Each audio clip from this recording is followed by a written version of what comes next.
I think if I hear you call me Becky one more time, six-pack, I'm gonna pop your tops. All six of them.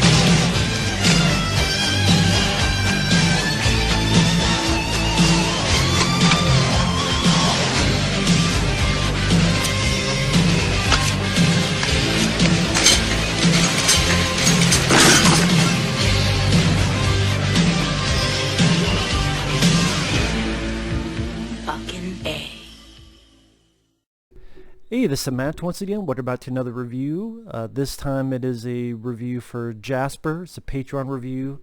He wanted me to talk about Dirty Rotten Scoundrels from 1988. Now, first off, thanks to everyone who has supported me on Patreon. If you're ever interested in supporting me on Patreon, the link is down below. Or if you do request stuff directly via my PayPal, the link to that is down below as well. If not, no worries. But the review for today, it didn't make me mad. I've seen this film before. I kind of held off until I watched it again to give my opinion, and I'm sorry, I never understood the love for this film. I mean, I doubt it would be a rant because it doesn't make me mad, but I know this is one of those comedies that is hailed a lot when people talk like top 100 best comedies.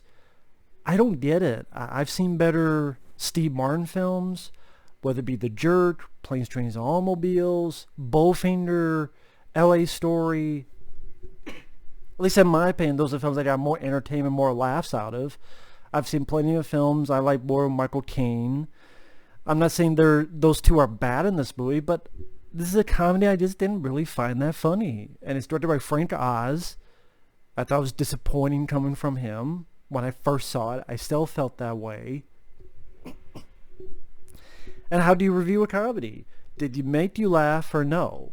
This did not make me laugh in the past, did not make me laugh now. Michael Caine, he's a con man who cons rich women in his little place over here. Steve Martin comes into town. He's more of a small-time con man. They meet each other on a train where Steve Martin cons himself into a free meal.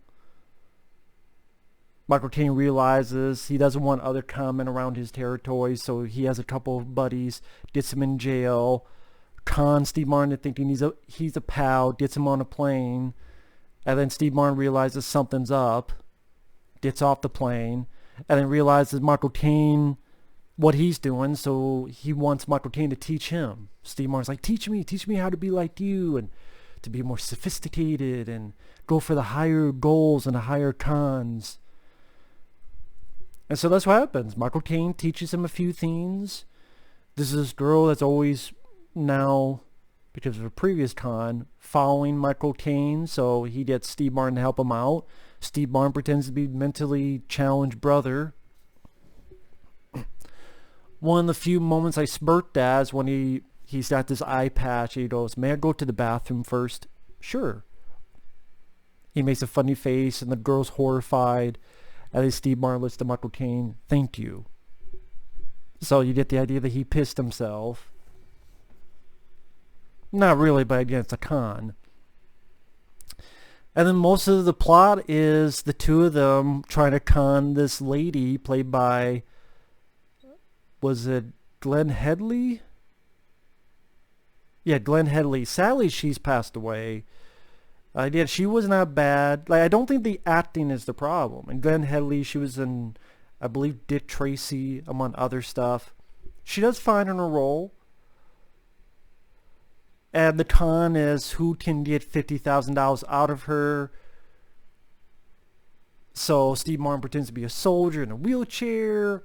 and then Michael Caine pretends to be his doctor, and oh, I need 50,000 for this operation, and Michael Caine's like, well, I need 50,000 to do the operation on him.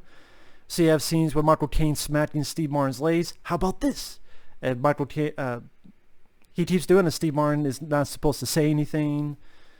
Or Steve, then he can walk again. He's walking to the bed with her. Or there's a point where he pretends like he's fallen down the stairs outside and landed face first on the beach. And I can't help it. I don't know. I'm just not finding a lot of this funny. I guess humor is subjective. This wasn't my subjective. I just don't get what was so hilarious or funny about the movie. I'm sorry, I don't. I mentioned other Steve Martin films I'd rather watch, like The Jerk and Bowfinger and Planes, Trains, Automobiles and L.A. Story. I mean, Leap of Faith wasn't that good of Steve Martin. Man with Two Brains, I did not like at all. Dead Men Don't Wear Plaid. I haven't seen it in a while. I remember it being interesting for what it was doing, the style it was doing. I remember that at least being interesting. His bit role in Little Shop of Horrors got to be more laughs than this entire movie. You'll be a dentist. And I reviewed Little Shop of Horrors on the channel. I don't know if it's still up though. But spoiler alert, the end of the third act, they both, Michael Caine, he realizes that she's not a rich person. She'd be getting the money out of her family, be all of her money, and Michael Caine's rule is to only go for rich people, not for people who would be crippled by this financially. So then the bet is who can sleep with her first. So it seems like Steve Martin sleeps with the girl, and then Michael Caine's going to pay the $50,000. And then she goes to Michael Caine saying Steve Martin stole the $50,000, so then Michael Caine gives her the $50,000.